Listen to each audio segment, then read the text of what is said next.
Struggling to move your nonprofit forward? You've come to the right place.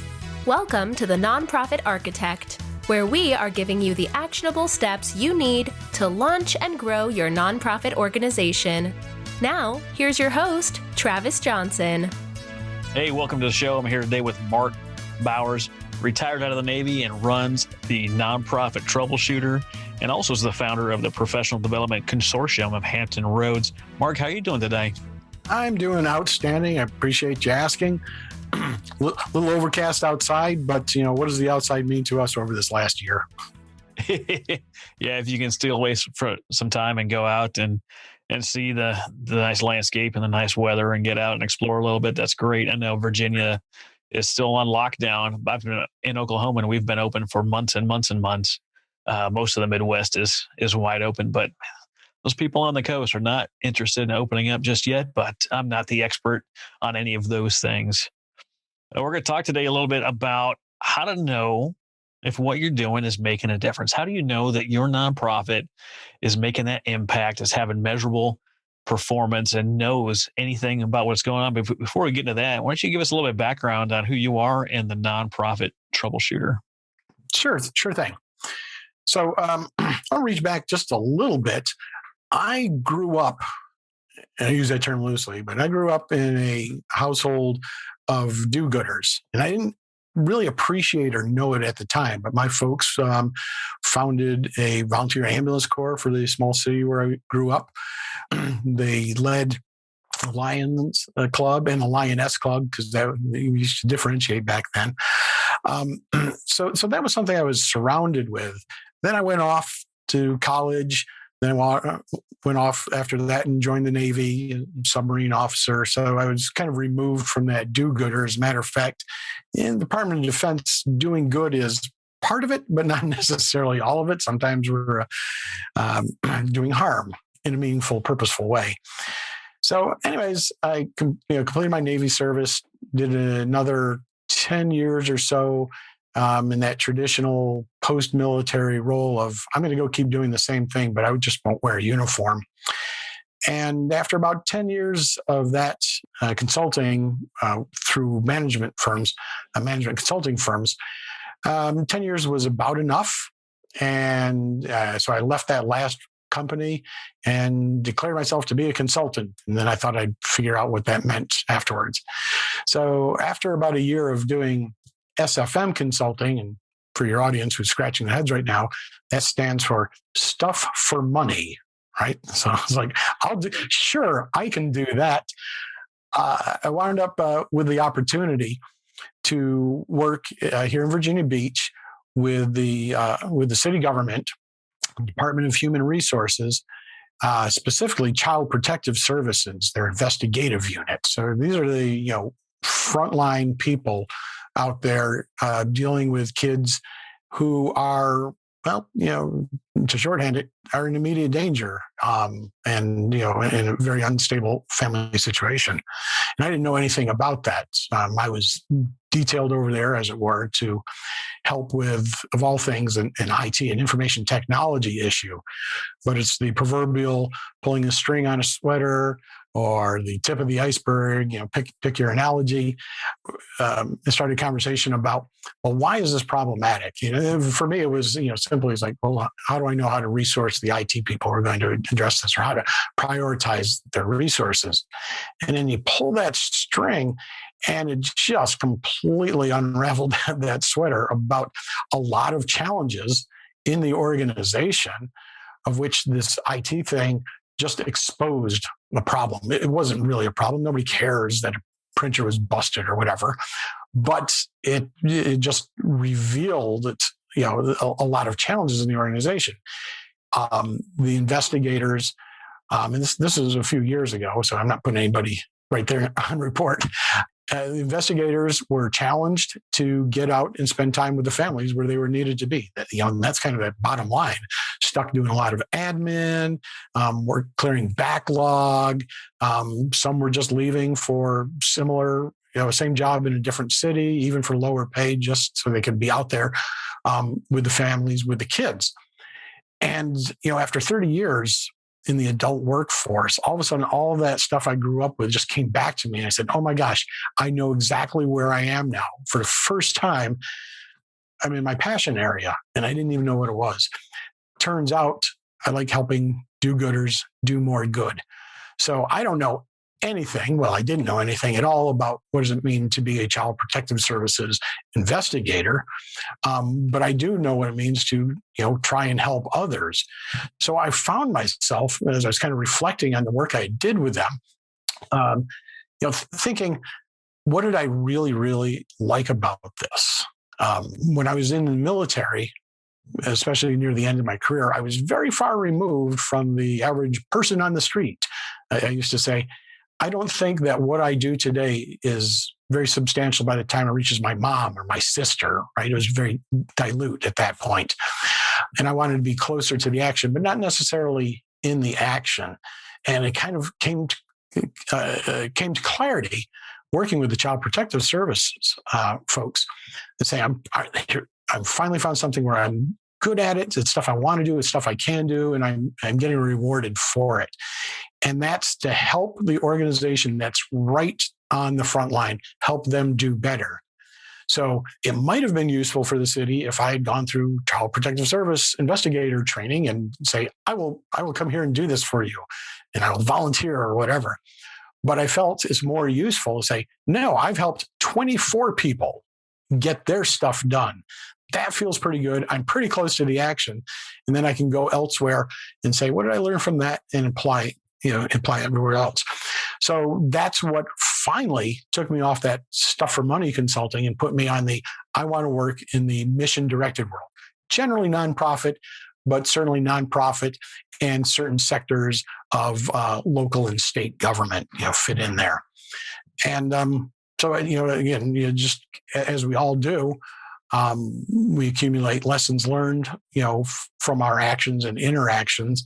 And that kind of led me to saying, all right, let me formalize this. Let me, go from a guy who's got a website to a guy who knows why he has that website and knows what he's trying to deliver into the world. Absolutely. That's exciting stuff to get out of the government world and find your passion. That's what I'm working on doing myself. It sounds like a similar path with the Nonprofit Architect podcast and the services that I provide. But really today we're trying to figure out, how to know if you're making a difference. There's one thing to have a mission, and if you're in the nonprofit world, you have to have a mission, but no one really cares about the mission itself. Right. You've got the mission to help veterans. They've got the mission to help veterans. There's 53,000 organizations in the U.S. right now dedicated to helping veterans. Like, whoopity-doo, you're helping veterans. And I'm not saying that to be crass or anything like that. I'm saying that because wanting to help veterans is as common as everything else. But how are you making an impact in that world? And that's what we're trying to figure out, how to define what that looks like, because the impact's really where the rubber meets the road and what actually is making the difference in lives. One of the things I talk about, back to your point about, hey, there's 53,000 veteran service organizations or whatever the number is. And each and every one of them, at their core, their mission statement or their founders, like, we help veterans. And maybe it says, we help veterans do something, which is lovely, which is, kind of a very casual or very deliberate word, rather. So it's lovely that you want to help veterans. And you can maybe even go a little bit further and say, I want to help veterans do this, or get this, or this is, I want to make sure they have homes. Again, there's absolutely nothing wrong with dealing with, unhomed veterans. For me, there's a couple of things that you got to consider. There's distinctiveness and sustainability are kind of like two of my keywords. You can find them on the back of my business card, even though under COVID, when's the last time I handed out a business card? Never. But sustainability and distinctiveness. So distinctiveness refers to an organization's degree of uniqueness. And for those of you who enjoy grammar, that concept of a degree of uniqueness is just horrible. I'm sorry about that. You're either unique or you're not. But distinctiveness is like, is there absolutely nobody else doing this, or is it just a few people or a few other organizations, or is everybody around you doing this? So that's important from the practicality standpoint of, or point, I should say. So if you say I'm an organization interested in helping veterans, and you know that there's 52,999 other organizations just like that, what helps people support you in your effort? What makes you stand out to sponsors? What makes you stand out to potential volunteers? What makes you stand out to grant makers? How are you different? One of the areas in which you can make a difference while you're making that plea for support is to say, and I know how I'm making a difference in our society, right?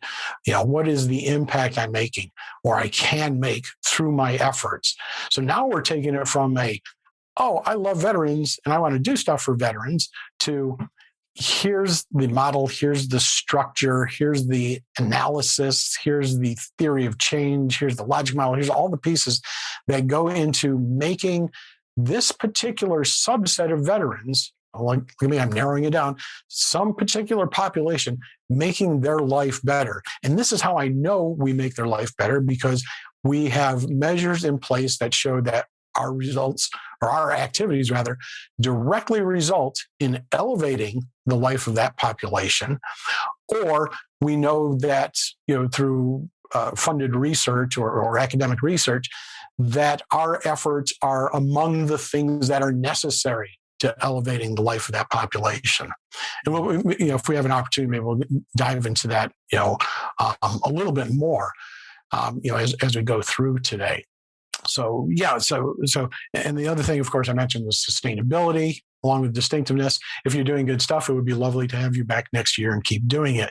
So that speaks more to mechanics of, developing and executing on strategy, board development, marketing and stuff like that. The more mundane and probably least sexy part of it, but absolutely necessary to come back next year and continue serving whatever community it is you choose to work with.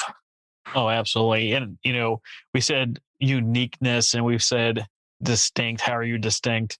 What we're really talking about is identifying a niche or a niche, depending on what part of the country is best and how you pronounce that word.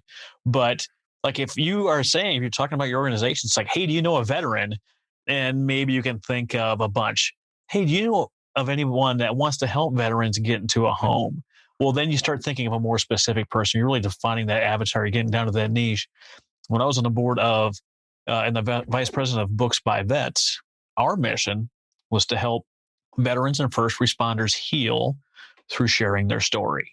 And how we did that was we helped them become published authors and share their stuff.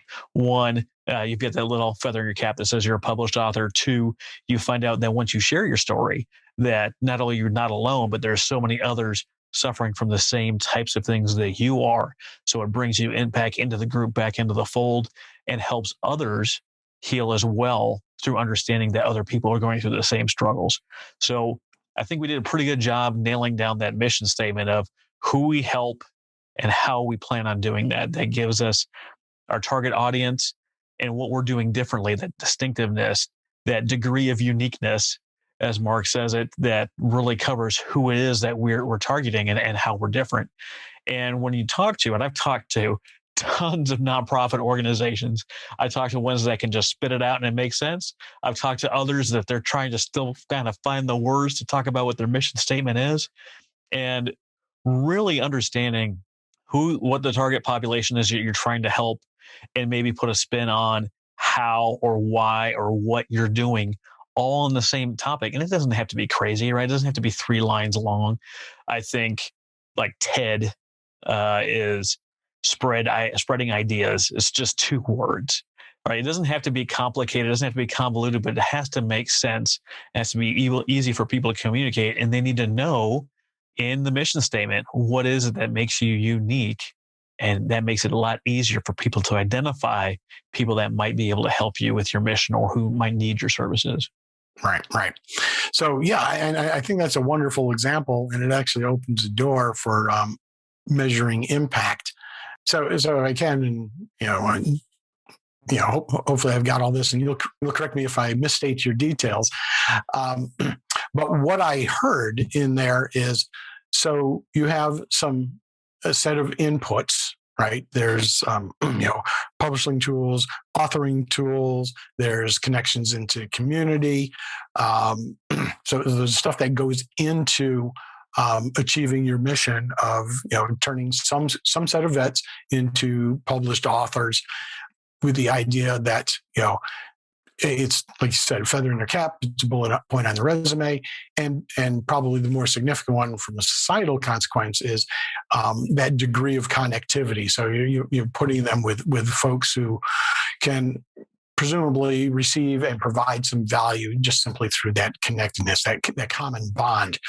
So, so we mentioned some inputs, then you've got some activities you apply to them. I don't know, specifically what they were, but there's, probably a training, there's support, so on and so forth. How do you write? How do you publish? Things like that you do in terms of education. Maybe there's, and we'll do your editing, and we've got graphics where I have no idea. But there's a bunch of activities. And then you have the outputs, which is that first degree, that first and theoretically easiest thing to measure is mostly counts of things. Like, we had this many veterans, enter the program, last year. We had this many actually publish a book, right? So you have these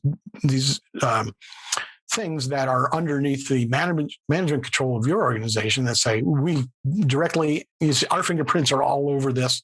We got these, this many books came out, and we can, come up with all kinds of statistics. Well, the average page length per book, which is useless, but you can chart all kinds of good stuff at the output level, right? And then you go a little deeper. You say, well, and we can also gather some anecdotal things that are, good to share, to help spread the word. We tell the story of her or of him or them, and how, their life was affected by this.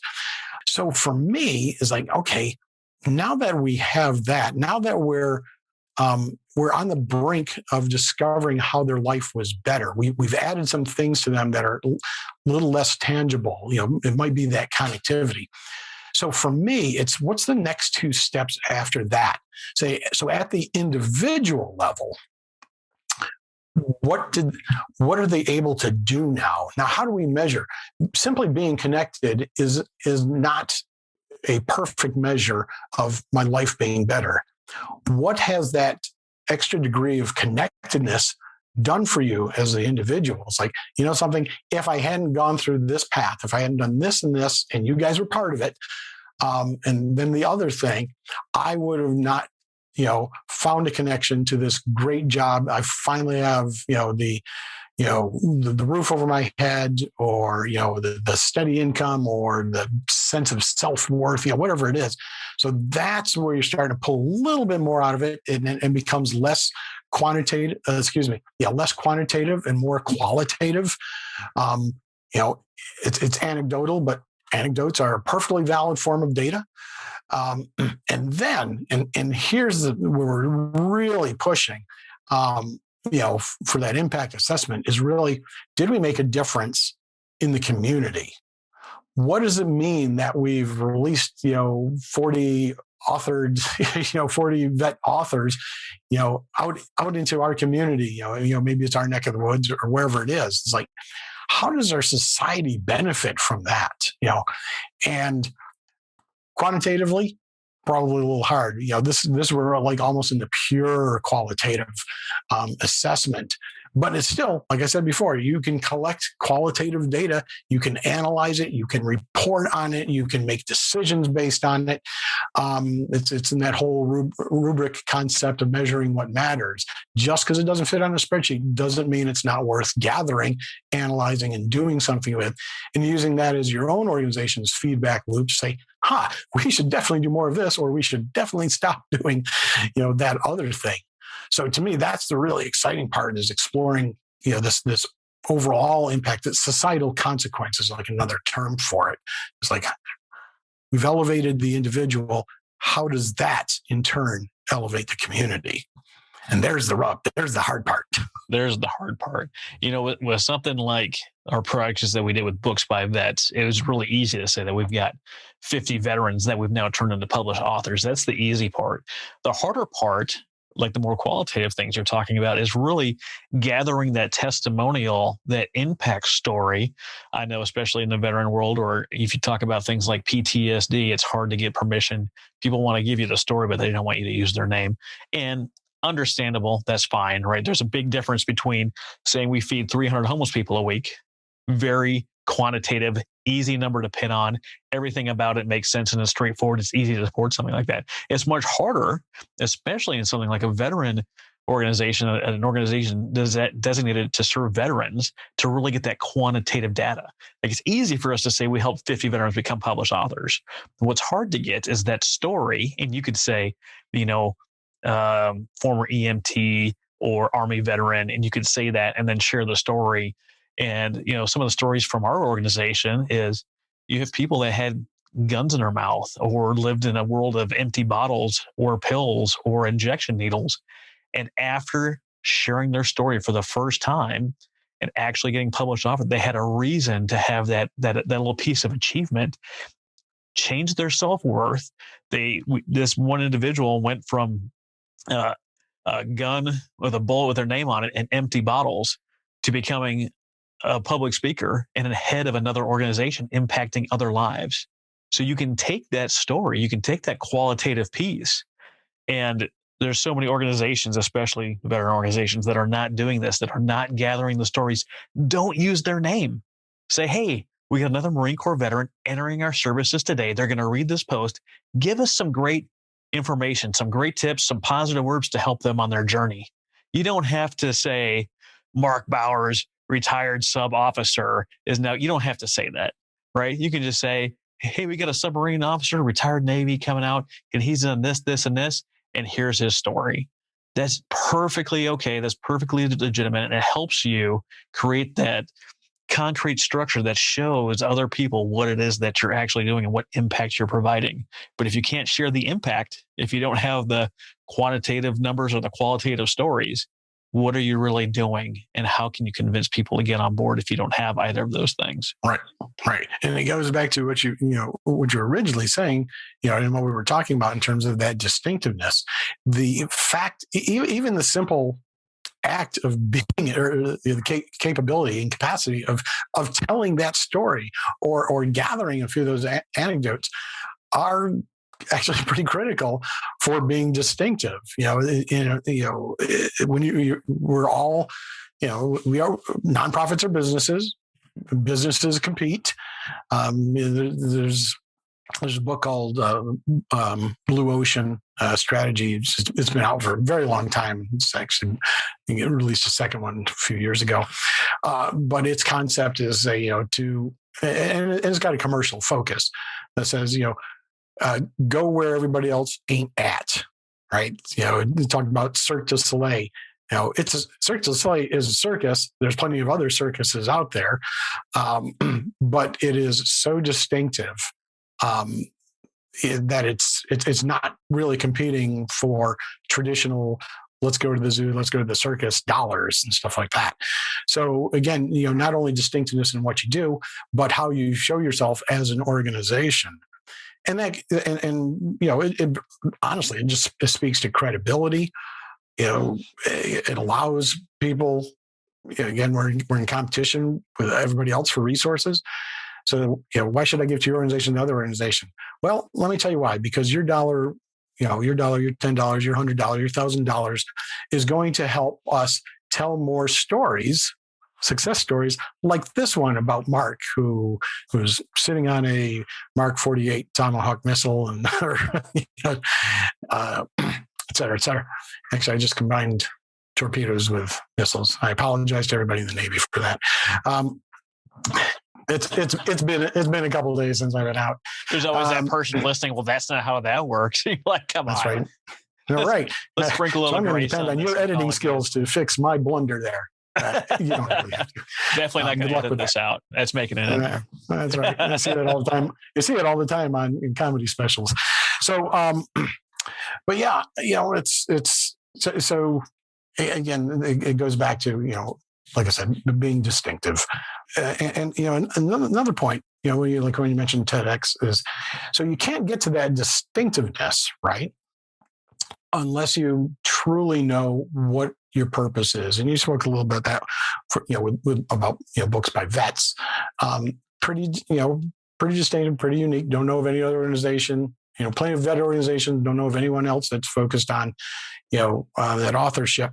So for me, as some random dude that you might be chatting to, at some point, I've got something there I can hold on to. That's special, right? So for me to be some type of an advocate on behalf of your organization, I need something that'll really kind of stick out in my mind. So, it's like knowing really precisely what you do and what looks like success. Or where I try to push organizations is to know what problem you're solving, what results you can achieve, what impact you're making. Hint. That's the distinctive story that burrows into people's brains, and they say, I recognize now the opportunity for this. It's kind of like job hunting, right? If you have a whole bunch of people, if you've connected with 18,000 people on LinkedIn, and half of them will say, Travis is a good guy, that's nice. That probably won't get you a job. But knowing that Travis, is a, not so much what you were, but what you are now is you're a troubleshooter, or you're a broadcaster, or you connect nonprofits with the audience that needs to hear what they do. Whatever it is that gives it that granularity and distinctiveness is what digs into my brain and say, I can now recognize opportunities where say, Travis is your man. You should definitely talk to this person, as opposed to the thousands and thousands of, hey, pretty good guy, pretty good gal, that I know, and never come to the surface, because rarely do I find, a request for, I'm looking for a pretty good guy, right? At least not in the business sense. Well, like you see it all the time, especially on social media. Hey, I'm looking for this person, this thing, this service, this whatever. So I had someone's like, hey, I'm trying to get my website rebuilt. It's a pain in my butt. Who do you know? And I'm like, a former guest, Jared Ledbetter, we talked about story branding. I'm like, get a hold of Jared. He crushes websites. It's going to be distinctive. He's going to crush the SEO for you, and he's going to meet ADA standards. Right. And people are like, oh, I know exactly where this guy's focus is, what his expertise is, and that he's trusted by someone in my network. That's an easy no-brainer, as long as they can meet on the price point, that it makes sense. I've got the recommendation from someone I know and trust. I know exactly what they're all about, and I know how to get a hold of them. Like, you can't beat that. But if someone walks away from your conversation and they can't tell someone else what it is that you do or why you're special, well, then it doesn't matter if they have your business card in hand or not. I know we're not handing them out right now, but it doesn't matter. It's like you might as well never had the conversation in the first place. Right. So that's like one of my favorite things to do when I meet somebody and we have the, that quick conversation. What do you do? What do you care about? So on and so forth, is the next time I see them or in contact with them is to ask them, so it's been a while. What do you think it is I do? What do you think my organization does? And, I don't expect them to get it 100%. A solid 70 is a passing grade. And if they fail, it's not their failure. It's completely my failure. I didn't tell you anything particularly distinctive that burrowed itself into your head that that your body is, now prepped to retain and retrieve, right? And it was like, so I apologize for wasting your time, and let me take this lesson learned and, continue to boil it down. I mean, it's, and I'm by no means perfect at it, but, when I'm doing my nonprofit troubleshooting work, as it were, we spend almost every single engagement, regardless of the intended purpose of it, always starts out with, forgive the pun, with working on their purpose statement. It is the item from which all decisions, all marketing, all board recruitment, all sponsor requests, all grant requests, all volunteer solicitations, all flow from that purpose statement. And we call it mission statement, call it vision statement, call it FRED. It doesn't really matter. But that tight definition of knowing who you help, why you help them, and why their lives will be better. If you don't have that in your elevator pitch or as the basis for describing what you do, then that's the drawing board you should be working on more so than recruitment at this time. There's a group of professionals out there that do this better than anyone else that I have ever met as a group, so to speak. I don't know if I'm a fan of any of them, but politicians will give you that soundbite. You hear it time and time again. You'll catch a news story, a news clip, someone running for office, and they have this soundbite that doesn't go away. Every time they talk, every time they're mentioning something, every time they brings it back to this soundbite, and the soundbite carries more weight than anything other that they said, right? Their followers, their fans, the news media, Twitter, whatever it is going to have that soundbite. True or untrue, they're going to have that soundbite locked into their being. And if you talk with someone on either side of the aisle, especially if you're trying to argue with them, you're going to get that soundbite thrown back in your face because everyone has brought that into their being. And that's all it is. That is all a mission statement, vision statement. All this stuff is a soundbite, and it's got to be catchy. It's got to make sense. It's got to be memorable. If it's none of those things, what do you even have?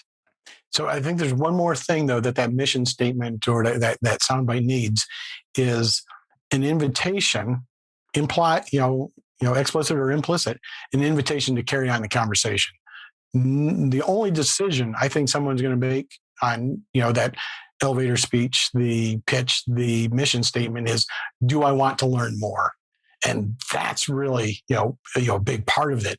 Now, is it sexy enough, intriguing enough, challenging enough, whatever, to say, that's interesting, and there's your hook, right? And then you said, say, why do you think it's interesting? Or bring it to the tell me more. So then you can start, puking out all your statistics and all the great things you've gotten, all this other stuff, and, hopefully not chase them away. But really, so somewhere's built into that perfect little mission statement, that perfect little purpose statement is that invitation to learn more. Oh, absolutely. And it's got to make sense. I know we talked about this a little bit longer than we probably should have, but like when someone asked me like Travis, like, what do you do with the nonprofit architect? I was like, well, how it seems like no matter how many donations a nonprofit gets, they just spend every month chasing after donations, and everyone can say yes, right? They understand that scenario. So you design a little scenario for them to understand. And then it follows up like our signature program, which creates the monthly recurring donations and the partnerships necessary for you to say no to more work and yes to more money. And it's simple, it's straightforward, and makes sense to everybody. The how and the why and the details, right? That's where people get hung up at. But anyone can take a little story like that, a little question like that, tell you that you have a program that solves that problem and roughly how you go about doing that. That's it. That's all you need to say. You've now covered whatever it is that you do. It makes sense and people can understand that. Work less, more money. And for me, so the response that was bubbling up, as you said that is, that's BS. But that's okay because I'm still engaged, right? And however I choose to voice it, I was like, yeah, no way. It's still, the conversation is continuing. It's hard to walk away from that stand and say, oh, well, that's nice, right? Most people in the nonprofit world have the same response. That's garbage. That's BS. That's not how it works. That is how that's not how it works. If you only ask for one-time donations every time you ask somebody for a donation, of course you disagree with me. And of course, you're upset by my statement. You have this visceral reaction that I'm wrong because you've never done it that way. And there's not a chance. There's not a chance that I'm going to make any money, any headway, make waves, or build a tribe if I'm doing it the same way everyone else is doing it. So why would you even pick me? Why would you go with the Travis method? You wouldn't. It sounds like distinctiveness. Oh, it sounds like distinctiveness. Who knew? And there's people listening right now and they're like, I can't believe it. we made this huge pivot for COVID, but we're still trying to do everything the same way we've been doing it for the last 25 years. Those ways don't work anymore. People are tired of hearing it. It's not making an impact, and no one cares. They might write you a check today, but they're never going to talk about your mission. They're never going to care about you again unless you hound them enough to where they're going to have to answer your call to action directly, like, no, and go away. We don't care. They've had this accepted method in the nonprofit world that people have been going on for the last 50 years. They're tired of it. They're not interested. Like, why would I want to do it the same way? Like, how do I get involved? How do I get any kind of feels about this? Like, how do people know that what is this impact we're really making? And then I come out and say something like that. And even though someone like you says, oh, that's BS, you're like, well, now what the heck is Travis doing? Like, I want to know how he's doing this thing. But that's besides the point we're trying to get on here. How do you know that what you're doing is actually making a difference? How do you know? When we think about that purpose statement, right? When we think about that critical element of how are their lives better, that's where that question, really kind of starts out.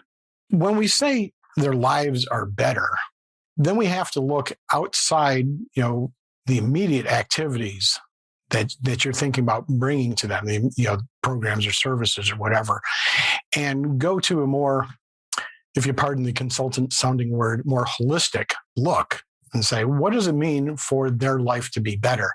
So there's a couple of interesting sources that I go to for what I think of when I talk about, what does it mean for life to be better? And most of the references, they tie to two sources. The UN in wasn't that long ago, and it's still active. No, it was in the 2000s. Came up with the 17 sustainable goals. Okay, sustainable development goals. Now these are huge goals, initiatives, if you will, that speak to the global scale, or particularly in parts of our world that are particularly beat up. Goals like no poverty, zero hunger, good health and well-being, quality education, affordable and clean energy, industry, innovation, infrastructure, clean water and sanitation, gender equality, et cetera, et cetera. That's a place I look at, and UN's done some phenomenal work kind of defining what those look like. So we say, for your population, let's take a look at all these goals that are established at a global level. And I know you're just working, a 12-block area. Which of these resonate with you that we could, dig into and really scale back to what's reasonable for your resources, your energy level, the data you're able to gather, your capacity for data analysis and stuff like that. But I don't like, it's pointless for me to invent what it means, to have a good life, right? We've got plenty of examples of, at a global level, or bringing it down a little bit. In 1972, the Kingdom of Bhutan, the king, I don't remember his name, we've never been introduced, came up with this concept of gross national happiness. I don't know if you've ever heard this phrase before. So, all around the world, you look at the CIA fact book or whatever, and we collect GDP about every country, gross domestic production, as primarily an economic indicator. But that doesn't necessarily tell you a whole lot about the country. It tells you a lot about, one particular aspect. GDP in the U.S. has been, pretty healthy, growing steadily, obviously a contraction as COVID came through. And then, even though we're working through COVID still, its GDP is restoring, but stuff like that. But we don't have an index, if you will, that captures our gross national happiness. But I think that's important. And then, it's not strictly resident in Bhutan. I was looking just this morning. New Hampshire's got an initiative to, again, come up with their own version of gross national. Vermont, their own version of gross national happiness. They've got something called this genuine progress indicator, which I absolutely love. And it says, in general, so for for people in Vermont, or maybe just in Montpelier. Vermont's a real state, Mark. You have to acknowledge them as a real state. And sadly, I've been there and I've enjoyed it. And I'm embarrassed that I'm all over it. So anyways, in Maine, I'm just kidding. I know it's Vermont. So, this particular organization, is GNHUSA.org, Gross National Happiness USA. So this thing I'm looking at in Vermont talks about indicators, some data points that you could gather, quantitative or qualitative, that fall into three broad sectors: social, economic, and environmental. So we'll just pick one and kind of look at a couple of things in there. So in the social sector, they say it might be useful to measure and understand things like automobile accidents, commuting time, services of highways and streets, so that infrastructure stuff, higher education, lost leisure time, et cetera, et cetera. So these are all things that we as humans experience individually, but more significantly, jointly, with our friends, with our family, with our community, with the small c, with our community, with the big C.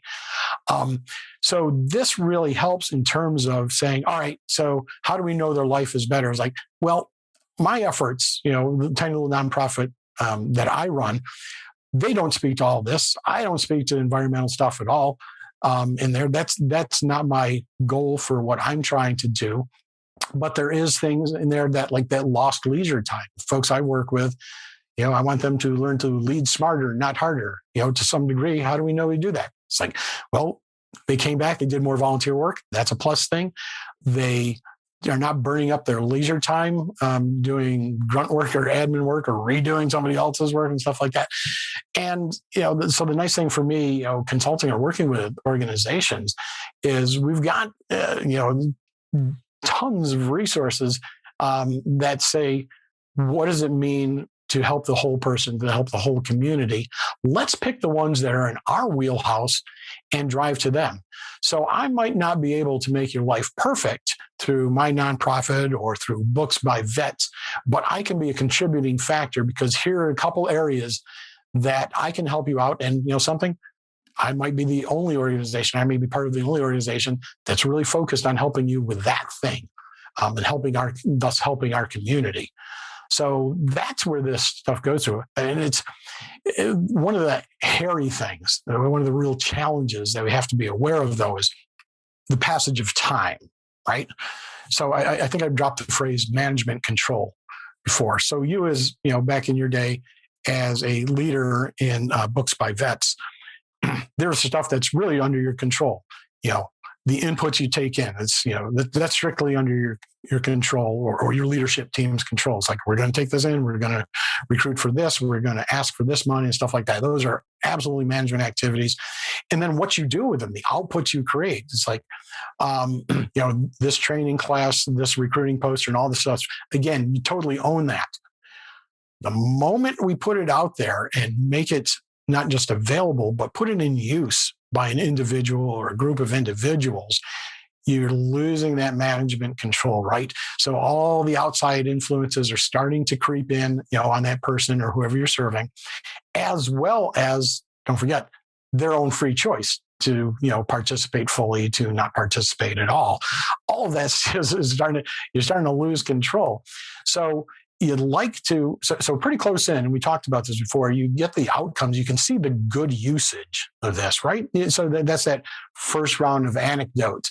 Now, do we remain connected with that person or with their organization or their family, their community with the small c, to start understanding the short and medium term effects where you can still see your direct contribution, right? You see, okay, I can still see what we did, where this guy is, or this woman is genuinely leveraging the book that she probably would not have authored and published if we weren't engaged with that. So we can see she's doing some other good things, but we're not the only ones, right?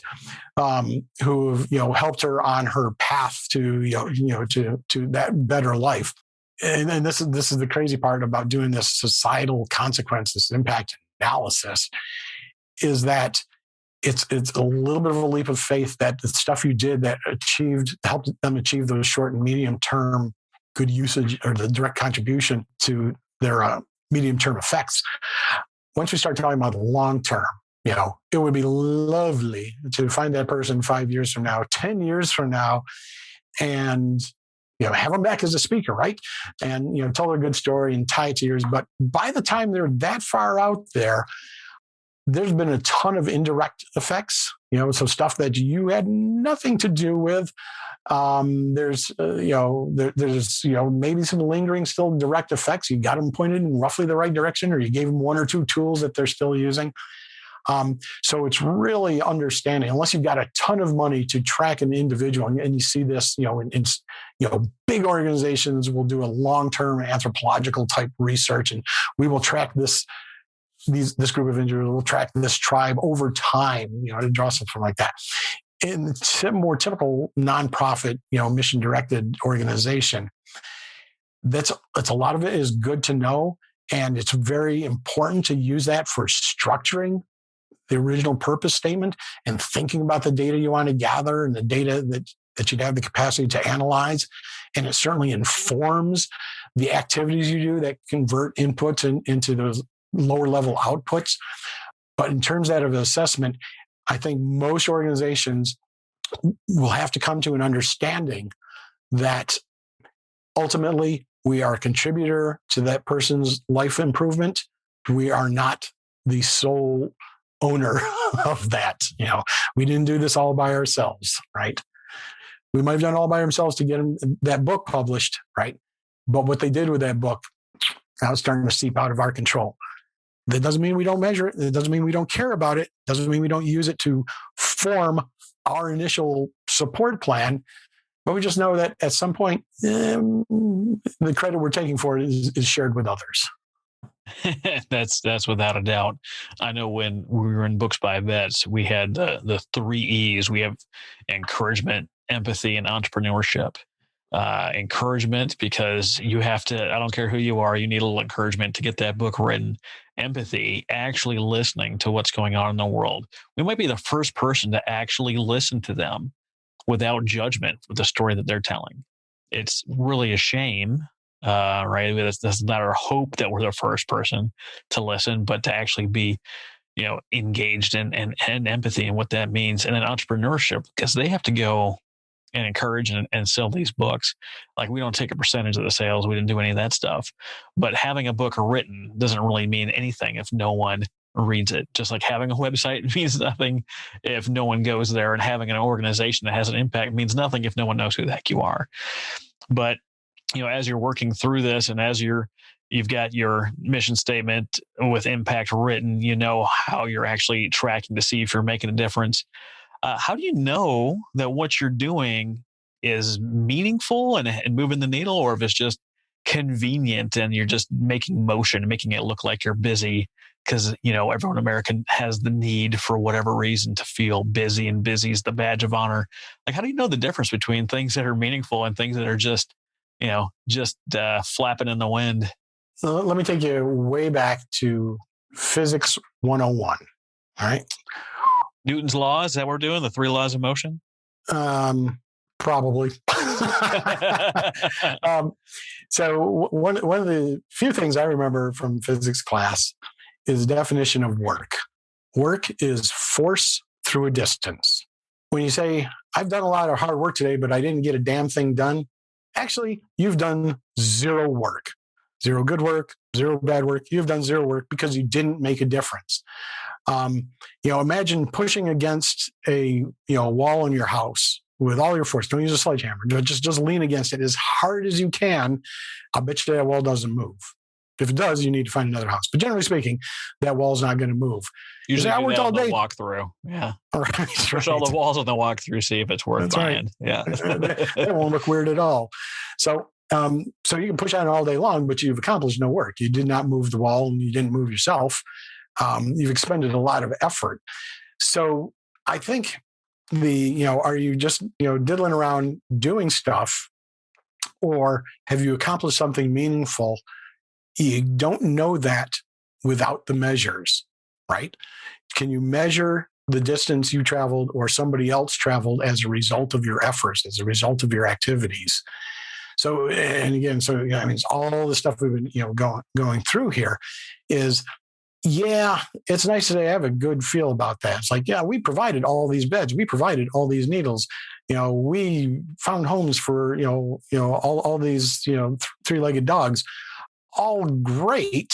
And, I suppose it depends on your scope and your vision, where do you want to be, how much do you want to change the world?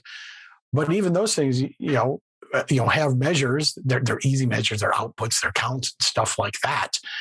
But to say that you've genuinely made a difference means you have to be measuring the things that indicate difference, that change in status, that change in wealth, that change in self-confidence, speaking, to individuals, the change in the time that's available to them, the change in the time that they spend commuting to work, the change in the condition. So we have the Chesapeake Bay near where I live. The ability to raise oysters in there. I mean, we shut down for a long time due to pollution. It took the concerted efforts of a lot of governments and not NGOs, but government and non-for-profit organizations to turn that around. So how do we know we made a difference? It's like, I would eat an oyster out of Chesapeake Bay. 10 years ago, it would be illegal to do so, as well as incredibly foolish, right? So again, do you have that measurable result? I suppose maybe we could qualify that other people care about as much or more than you, right? Right. And I think what you're kind of alluding to is something in the business world called KPIs, key performance indicators. Are we doing these things? How many times are we doing it? Like right now it is the 16th of March. I've put together this ultimate podcast guide that's been on the street since like the end of January, and I've sold a bunch of copies and it's been great. But this week I took out my first ad on Facebook trying to sell this thing to people that might not have heard of me yet. So like I've had all these people that have seen the ad. I've got all these people that have ended up on the landing page. It's a very small percentage. And currently at this very moment, I've had 0 sales. So all that effort, no work. all that effort and no work, right? So, I'm running it for a week to see what's doing. I don't know. I've got some friends that'll check the copy and different things, but I'm going to try something different next week. I'm going to compare the two to see what it looks like. Is it a lack of brand name association to what might be produced or might be valuable to you? Is it the methodology or the copy that's ever written in the ad that's like, I don't know if I buy this, or I don't know if I'm interested in it, or why is this ad showing up for me? Maybe I've got the wrong target audience. Maybe I'm not talking to the right people. I don't know. But what I'm going to do is those key performance indicators is people actually buying my product. If that stays 0, then I've got to change my approach. I've got to do something differently. I've got to make it to where the ad is going to reach the people that it needs to reach in order for them to take action on buying the podcast guide in this case. Maybe I rearrange it. Maybe I give away and direct them to the free download to collect the emails to get them interested in it. And then through a series of emails, I can get them over the hump. But the direct sale for me currently isn't working. So what does this look like in the nonprofit world? Maybe you're feeding the homeless. Maybe your goal is to feed 300 people every week. Well, maybe you're not reaching that number. And it might not be that you don't have enough money to do that, but maybe through coordination with another nonprofit, you're getting people actually off the streets. So it's not that you didn't reach your goal of feeding 300 people. Maybe there's not 300 people to feed. So the fact that there's less people coming out because they've been homed is an indicator that you're doing well, or at least a part of the cog in the wheel that's doing well. So it might not be the ability to feed more people that's actually a good indicator. It's that there's less people needing your services. That's that. Right. Yeah. I think that's the ultimate measure of success for a nonprofit is that they shut their doors because they're not needed anymore. Absolutely. But they don't think that way. Right. Right. Tell that to a founder. Yeah. What, like I do coaching and consultant services, and people are like, well, how are you keeping these people as lifetime clients? And I'm like, I don't want them as lifetime clients. And some people in the business, right? Some people in the consulting business are like, what do you mean? I don't want to, no offense, Mark, I'm going to use your name, but no offense. I don't want you calling me a year from now with problems and questions. in my opinion, that means I have not done my job. I have not got you to the place where you're informed, where the processes and procedures are in place, and what we've talked about is sustainable. I haven't done my job as a consultant if you're calling me next year to figure out the same thing or something close. I think I've failed you as a consultant, and you should revoke my imaginary license, because I don't think there's anything as a certified nonprofit consultant out there. But I mean, that's how I feel about it. People are like, oh no, you've got to be able to sell them this, and you got to be able to sell them that, and get stuff. I don't want repeat customers. I want brand evangelists, someone that I've done so good at, that they're so proficient at, that they can't help but mention my name because I crushed it for them, and they don't need me anymore. That's what I want. Yeah, absolutely. I completely track with that. I think on my LinkedIn profile, there's a little bit of what I do, and then, or what it is I like to do, what it is I will do. I'll swoop in and help you with this stuff, and then I go away. Well, that's one of the D's of leadership, right? 3 D's of leadership are delegate, disappear. So you've got the disappear one down. That's right. Unfortunately, it's just a party of one. So delegation, I got my wife and 2 dogs, and I'm too smart to delegate to any of them. Oh, that's good though. No, we talked about, this is a great episode. Talked about creating purpose with impact, how to know if you're actually making a difference, and really determining the meaningful from the convenient, where we really define what work is, and that's force over distance. Doesn't matter if you're taking action if it doesn't actually move the needle forward. It doesn't actually move you across the finish line or closer to the finish line. So if you're not moving towards it, you're not doing any work. Right. To be perfectly honest, if there's something you really enjoy doing and you really hate the idea of measuring it, and it's genuinely need-based, my recommendation is, stop being an organization unto yourself. Why don't you go find another organization that does similar work or works with that particular, group you care about, and say, I would love to run this program underneath you. And maybe you can tap into, whatever metrics and measurement system that they have in place.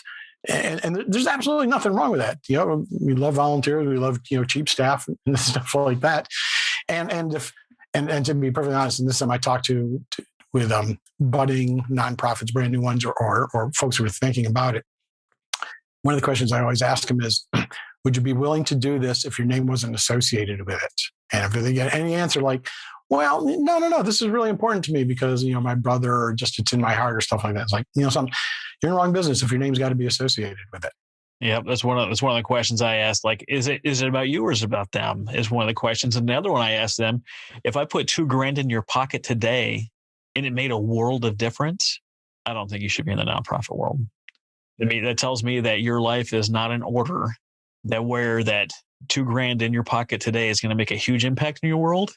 That I don't think you're ready for nonprofit work, because it's going to stretch you to the max. All your stuff in your personal world, in my opinion, has to be taken care of first in order you have the space, the capacity, the energy to do what it takes to run a good nonprofit, especially to be a founder.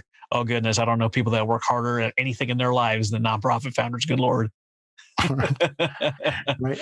But that's, and you're right. And that's what moves it from hobby to, which an internally focused hobby, to something that, truly benefits others. Yeah. Yeah, absolutely. Well, hey, Mark, why don't you tell people where they can get a hold of you at? My starting point is at Lighthouse One, Lighthouse-One.com. That's where I run my consulting from. But you just search for Mark D. Bowers. D as in David, D as in somebody else, use Mark Bowers on LinkedIn. So you can find me there. Same thing on Twitter, same thing on Facebook. And I'm also, reachable through I mentioned I run a nonprofit. So it could be Mark at pdchr.org. We'll take you there. Trust me, I just got I only got one mail program, and it's got 5 different accounts. So one way or another, you'll find me. That's perfect. Hey, Mark, thanks so much for coming on today, dropping some knowledge bombs, and go check out Mark and the Nonprofit Troubleshooter, or pdchr.org. All right, perfect. Thanks so much, Travis. I've enjoyed this opportunity.